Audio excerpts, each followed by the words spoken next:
Hey there, friends. I want to put this quick video out that is a little bit of a rehash from a video yesterday, but it had a pretty powerful message with it, and one that I want to make sure that more people hear and understand. First of all, the very fact that all, quote, mass shootings are not the same. I do my best to try to show the differences between that, and a lot of it has to do with geography and time of day. You're not going to find yourself in some places at some times of day, so it's not really a danger to us that gang bangers and dope slingers are shooting each other. But also, I talked yesterday, and that's what the important message is in this video, is the very fact that our communities are lacking true leaders. They call themselves community leaders, but they aren't leading. And they aren't doing anything for our young people. In fact, they're turning their backs on our young people who are screaming and crying out for help, for some kind of mentorship in these communities where they are. Most of these families, in high numbers, 80 to 90%, have single parent homes, and in most cases, fatherless homes. And this is the message that I hope you guys will spread and listen to, and hopefully more people will hear this message. If you look statistically that we've had one in almost 5 months this year, your chances of being shot randomly are very, very slim. Very slim. Unless you were involved in some kind of a domestic disturbance in your own home, or you go down to the basketball courts at 3 a.m., right? As long as you mind your geography and the company you're with and the time of day that you're out, you're not really in any real danger of being shot. That's not a thing. It's really not. If you look at the statistics. Now, is it still scary? Yes. Like I said, the news media, I think, should be spending more time with this, because this, to me, I would rather see a group of people, or people in general, categorize an actual rampage killing and include this in with it. Rampage killings and near miss rampage killings, right? Because I want to know that happened. Because I'm not worried about the inanimate object. I'm worried about the mind. This guy was this close to shooting up this church. Why? We know it wasn't the gun. Let's get rid of that now. Had nothing to do with the firearm. Why? Why did his mind get there? The fact that he did not shoot people does not change the fact that he wanted to. And that, to me, is the root cause. Why did he want to? Not the fact that they stopped it. That doesn't make everything go away. This same person is still alive, in custody, and probably still wants to shoot up people. So if you don't put him in jail, he's liable to shoot up people. That mind is still out there. We should be asking why. We shouldn't be celebrating going, oh, we it was a near miss. We dodged this bullet. And then making a big deal out of the gang shootings. Hey, the gang shootings are doing what they're doing. Community leaders, politicians in these areas, they ain't trying to stop these gangbang shootings. They're not trying to stop the dope dealers out there shooting at one another. They're not trying to stop the drive-by shootings. There have been 30 to 32, actually in the 20s to 32, every single month so far this year of these confrontational type shootings, as I accurately call them. Nobody's trying to stop that. If they speak out about it, they're racist or bigots, right? Because you can't talk about it. I will, because it's the actual truth. But they can't talk about it.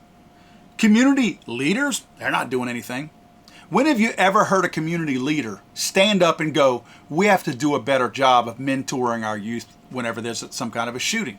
When there's a drive-by shooting or a street shooting or a block party that pops off and people shoot at each other at 3 o'clock, 3 a.m. Have you ever heard a community leader who wasn't looking for political gain not say, we have a gun violence problem? No. That's all they say, is we have a gun violence problem. When have you ever heard them say, instead of gun violence, we have a daddy problem. We have a mama problem. Those of you who have forgotten your youth, it's vague because I'm so old, but I kind of remember my youth. And I had both parents around, luckily. And I had what I felt like were decent role models around. People, actually both ways. I saw people I did not want to be like, and I saw people that I like that quality in that person. I may not have broken it down mentally like that, but I looked at people and said, staying away from him, gravitating to him. These young people today are no different. They seek mentorship. In their own way, they're screaming and crying out for somebody to lead them, for somebody to be a role model to them, for somebody to mentor them and show them the way. Dads, moms even in some cases, community leaders, people who call themselves community leaders in these inner cities, in these bad neighborhoods, none of these people are stepping forward because it would shine a light on their own failings. It would show where they have failed to help these young men and to mentor these young men. These young men have not slipped through their fingertips. They were never in their hands. These people have turned their back on these young men. Again, as I stated, these young men are figuratively screaming for somebody to mentor them. When you ignore them, somebody sees that gap, that void. You know who it is? The guy slinging dope down the road, who might be a couple to a few years older than that young man seeking mentorship. And that young man that is 20, 21, 22, and that 16, 17-year-old is looking for somebody to guide them, hey, come over here with me. Treats them a little bit different, treats them with a certain level of respect. I'm not saying the things they're doing are okay. I'm not saying slinging dope, shooting at people. I'm not saying any of that is okay. What I'm saying is they are treating them like young men, like young adults.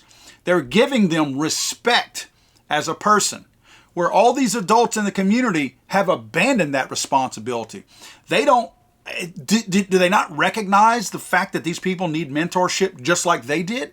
Or maybe they didn't have mentors growing up, so they don't realize these people need mentorship. But they do. And these community leaders, every time, it sickens me. Every single time I see them stand in front of a microphone and sit there and shuck and jive. I call it like it is. They shuck and jive in front of that camera, crying about gun violence. Not one of them talks about what we need to do for our youth. Ignore the gun. They should be. You want to see somebody gain power in a bad community, in an inner city, in some of these less well-off communities? Take hold of that power. Take hold of those young people.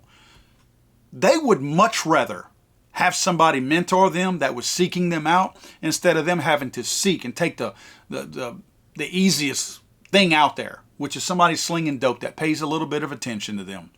A lot of these people, 80%, 80-something percent, facts are there. Don't get mad at me. Get mad at the facts. Grow up without a dad. Can you imagine those of you that had a father figure in your home? I don't care if he was a strong father figure or just there.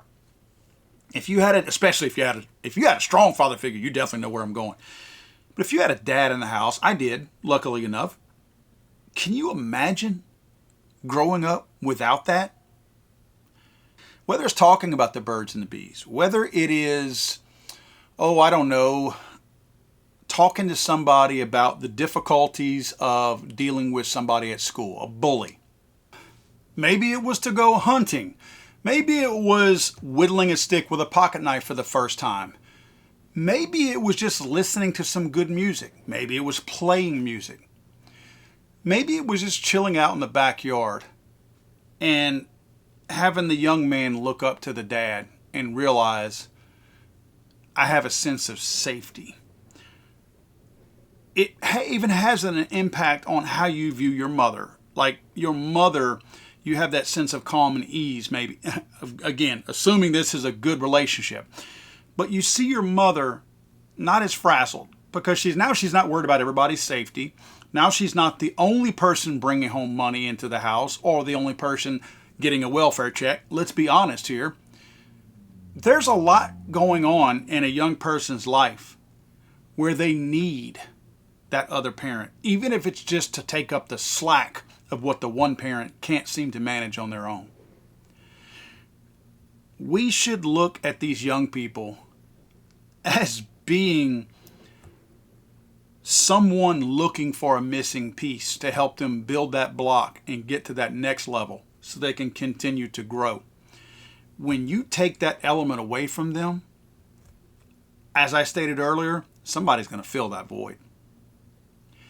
And that's what's happening. These community leaders, quote unquote, are missing the boat. They're either being lazy, stupid, irresponsible, however you want to cut it.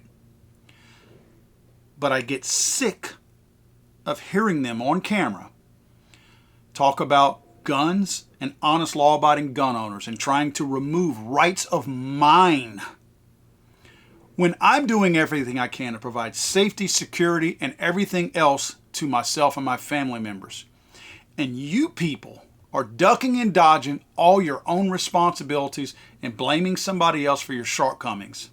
Because it's the easy thing to do, it's the lazy thing to do, and right now, it's the popular thing to do. God save the Queen, man. I'm sorry, I thought this was America.